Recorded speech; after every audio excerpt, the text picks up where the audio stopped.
Allen Ang Boon Kiat. Who do you love more? Who do you love more? Allen Ang Boon Kiat.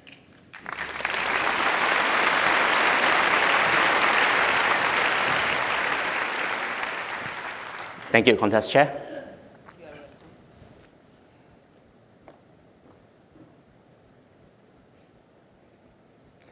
As a father of two children, 11-year-old daughter and a 7-year-old son, one common question that people ask me is, Allen, who do you love more? Being a responsible father and knowing that my children will be watching this recording one day, I would say I love them both. But I would tell, I love my daughter a little more than my son. Now, before any one of you jump in and judge me, Allen, you should not favor any children. I want you to imagine this. You are in the bedroom, both the children are at the living room. Suddenly, you heard the sound of a breaking glass. Who do you think did it? Madam Contest Chairs, ladies and gentlemen, and all the parents who are ready to lecture me about favoritism, good afternoon. In 2014, life gave me one of its best gifts, my daughter Angela. She was lovely, bubbly, and incredibly easy to take care of. Whenever we ate, she welcomed all kinds of food, including vegetables.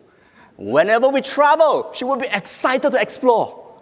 And whenever we dropped her off at school, she would wave goodbye confidently. She made parenting look so easy that me and my wife thought, this is not difficult, we can do this. And we placed an order for a second child.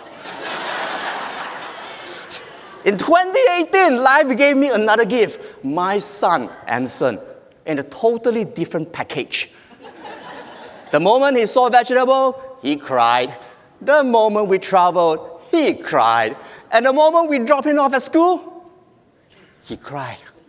And I thought, when did this become so difficult? Can I return my order? And I thought it was too late, and I could only give him more tough love. But I still love him, and I believe he loved me too. So one day, I asked, Anson, do you love Daddy? Without skipping a beat, he said, no. Do you love Mommy? Yes. Mommy is number 1. Angela is number 2. So Daddy is number 3? No. Daddy, you're number 4. Number 3 is Milo. And Milo was my parents' dog that my son met only once a month. That was in 2020. And ever since, I have been on a journey to redeem myself and win my son's heart back from a dog. And every time that my son ate a vegetable, I would say, well done, Anson. And every time when we travel, I would hold his hand so that he would feel safe. And every time that we drop him off at school, I will wait patiently until he waves goodbye. And years went by, we finally got closer, and I felt like, I got this. I am going to beat Milo. January this year, my parenting was being put to test. On a random day, 1 a.m. in the morning, I was working at the dining room, and my son rushed to the bathroom, hands covering his mouth. He threw up on the floor and on the bed that Angela was resting. So I cleaned him up, changed the bed sheet, and moved Angela to the sofa. That was episode 1. 2 in the morning, same thing happened again. Anson threw up, changed his bed sheet, make sure he's okay, and this time around, Angela was already on the sofa. 3 in the morning, I snuck into the bed, gave Anson a big warm hug, but I still remember to tilt his head away from me, in case if he were to throw up again. 4 in the morning, he chuckled. I jumped. It was too late. Anson threw up, but this time with a bright yellow bowel. I called my wife and we rushed to the hospital. On the way, we prepared a paper bag, which Anson threw up again. 5 in the morning, the doctor diagnosed Anson with food poisoning, and he said if he were to throw up again, we will have to give him injection.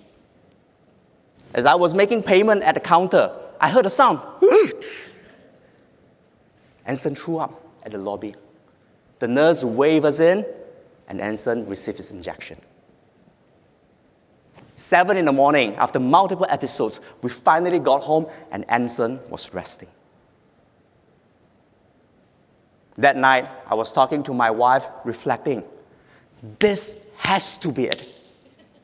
If this is not love, I don't know what has kept me so calm and so composed throughout the whole day. Ladies and gentlemen, I asked myself countless of times, can I really love both my children equally? I don't know.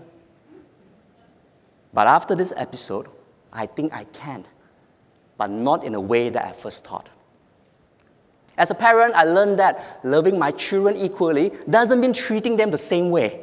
It means giving them what they need the most from me in a way that best fits who they are. My daughter is independent. She needs space to grow. My son is building up his confidence. He needs a hand to hold. And I can give them both of this wholeheartedly. Because loving is not about equal. It's about fairness. It's about presence. It's about intention. And isn't it the same for all the relationships that we have in life? Be it family, friendship, leadership. We can't treat everyone the same, but we can see them as individuals who requires different things from us in a way that best fits who they are. Because love is not about equal, it is about being present. 2 months ago, as I was putting Anson to bed, I kissed him on his forehead, and I said, Anson, I love you. And I couldn't help but check in. Do you love Daddy? Without skipping a bit, he said, no. Fine, fine. I love you, Daddy. But Mommy is still number 1. Angela is still number 2. Now, number 3 is you, Daddy. Ladies and gentlemen, if you were to ask me who do I love more, I can tell you that I love both of them wholeheartedly.